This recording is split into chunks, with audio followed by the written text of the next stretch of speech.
The internet is talking about Marvel shifting directions after the Phase 4, which disappointed, which didn't come up to snuff. This is rumor in the territory rumor. So many are giving their opinions on it. I'm going to treat it as if it's true and talk about this. Now, you already know what I think about phases, phase schmaze. It's just a matter of how many titles can fit on the screen at Comic Con, and then we're in our next phase because there's a movie in February, there's a movie in May, there's a movie in July, and then there's going to be a whole year until their next movie. But that's all in the same phase. But we are 3 months removed between movies right now, between Wakanda Forever and Ant-Man, so a phase schmaze. The decisions that they may or may not be making right now is believable because it's been pretty bad and because it's not been financially successful, viable. What's the word I'm looking for? It hasn't been a hit. It hasn't been consistent with what we used to get in Marvel, where they would put a certain amount of dollars and they get so much more money. It was very profitable. It was a hit. It was cultural. It was merchandise moving. It hasn't been that. Wakanda Forever, if I last checked, was at 730 million, and that's not gonna be enough. That's not what 1.3 billion is. That's about half, just more than half. That's terrible. This is a studio which has actually Disney itself has Bob Iger moving in, and as soon as the new guy's in charge, hey, what are we doing over here in this profitable sector of our movie division? Oh, let's change something up. Boom, boom, boom, bam. That could happen. Now, how much did really Bob Chapek really do?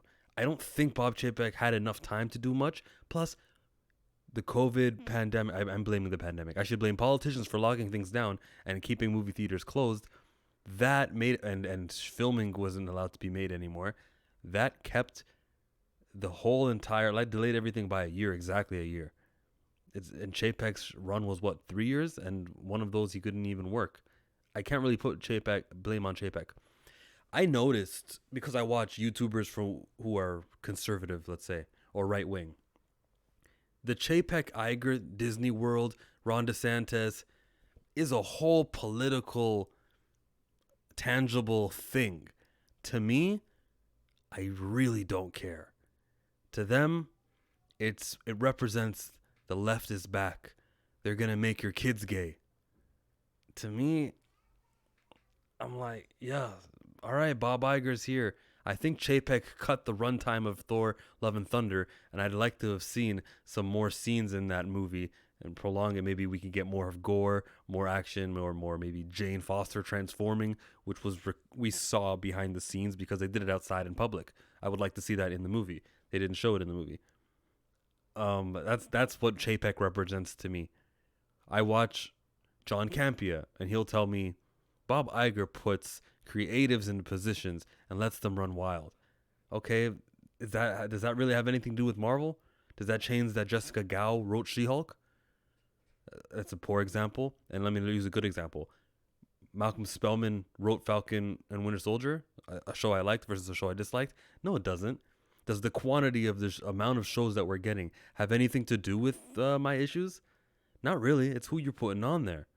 I don't care about things getting cut, which is rumored to happen, or things being changed and repurposed from a whole series into a 1 hour special event.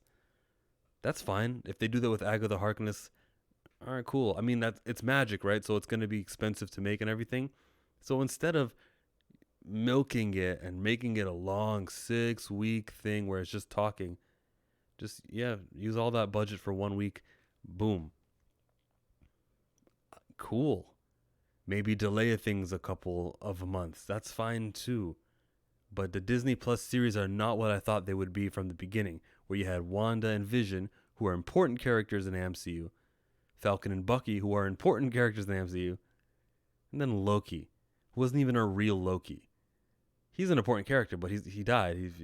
And then we go to Hawkeye, and Hawkeye was like 50% Clint, and Kate was there too. And we look at all the other shows, Ms. Marvel. Man, Ms. Marvel, I think that's just the representation show. And I'm here to tell you that they misrepresented her because her superpowers are not what they depicted in this movie, in this TV series. And I really hope that changes back to normal. And I really hope that the next time we see Ms. Marvel Kamala Khan in a cartoon, they don't go, oh, we got to make it like the movies. I really hope I don't open a comic book and go, oh, we got to make it like the movies. Let's just have the consistent story, the same way all those popular white superheroes from the 60s are now very popular with the same superpowers. It'd be nice if, the guys who were not white kind of had accurate representation in their movies. Does that have anything to do with Bob Iger or Bob Chapek? Not really. Just put a writer on there who respects the source material, who respects that in issue number 1 of Ms. Marvel in 2014, she inhales Terrigen mist. That can't be ignored. Like from the inception, this character is not a mutant. She's an inhuman. If she gets her powers in issue 10, and there was like teases to where she'd be a mutant, and you would read every issue, and you would see that there was these dead ends, not dead ends. What do you call it? Like a plot thread, like a leak, like a seed planted, and you're like, oh, and then editorial tells Sana Amanat, no, we got to make her an inhuman.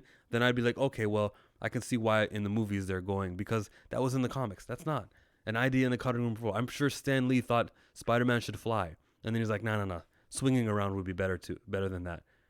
Like you can't value thoughts that were created, that were made before the character was created. You can't say that, oh, see, that's why, that's the history of this. No, it's not. Kamala Khan is an inhuman. Kamala Khan inhales Terrigen mist. Kamala Khan has the ability to be a polymorph, and she doesn't glow. And it's not about the bangles she wears. It comes from in here. They misrepresented Kamala Khan. Does that have anything to do with Phase 5 and everything? No. Does Nate Moore still have a job there? Yes. What did Nate Moore recently say? We don't look for the guys who know the source material, something like that. Then he cited Marcus and McFeely. However, Marcus and McFeely are great. And where are they? Where are they in Phase 5? In Phase 4? What have they been working on secretly? They could have easily been on one of these projects. Whatever your worst MCU movie is or TV series, imagine if Marcus and McFeely were behind that. If they were screenwriting that, then it wouldn't be so bad, wouldn't it? But they have the funds. They actually literally can afford anyone they want. They have the most qualified human beings in the world to screenwrite Marvel, and they're not being used. Huh? How does Bob Iger, is that Bob Iger's fault? Is that Bob Chapek's fault? I don't understand. It's the talent that you put on these shows. It has nothing to do with the quantity of the shows we're getting. It's not a quantity issue. I'd love to turn on my Disney Plus and see a quantity of shows. I'll use a Star Wars example. Don't much care for Andor. I did finally watch it all. I don't much care for, not saying Andor was bad. It was just below average and I didn't care. I'm not saying it's a bad show. It's just I know the character's going to die. But if it was a Dave Filoni show and not Andor, like an additional Dave Filoni run show, I'd be like, oh, this is cool, because I know that he would be building towards something, and he's a capable guy. He's the most capable human being, aside from George Lucas, in the world, to be doing Star Wars. I would be happy for 6 Dave Filoni Star Wars a year, rather than we're getting 6 Star Wars a year, and about half of them are Dave Filoni. Don't care about Acolyte, don't care about the Lando show, don't care about, I said Andor Season 2, and whatever coming out of Marvel, Star Wars that's not Dave Filoni, so what? In my head. But Bad Batch should be cool, Tales of the Jedi, that kind of stuff. The quantity is not an issue here at all. I said that for like the 3rd time, and I'm being redundant, so we're going to close the video out here. Marvel Phase 5, and Phase 6, and Phase 7, and Phase 8, and Phase 9, and Phase 10 should have a T'Challa in it, okay? The movie didn't make that much money. And you can blame the death of Chadwick Boseman for that, and that's unforeseen.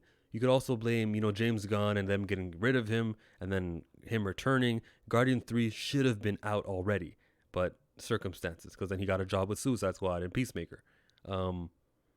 There's a lot of odd things that sort of happened that took COVID, that took away from this phase, that doesn't go past me.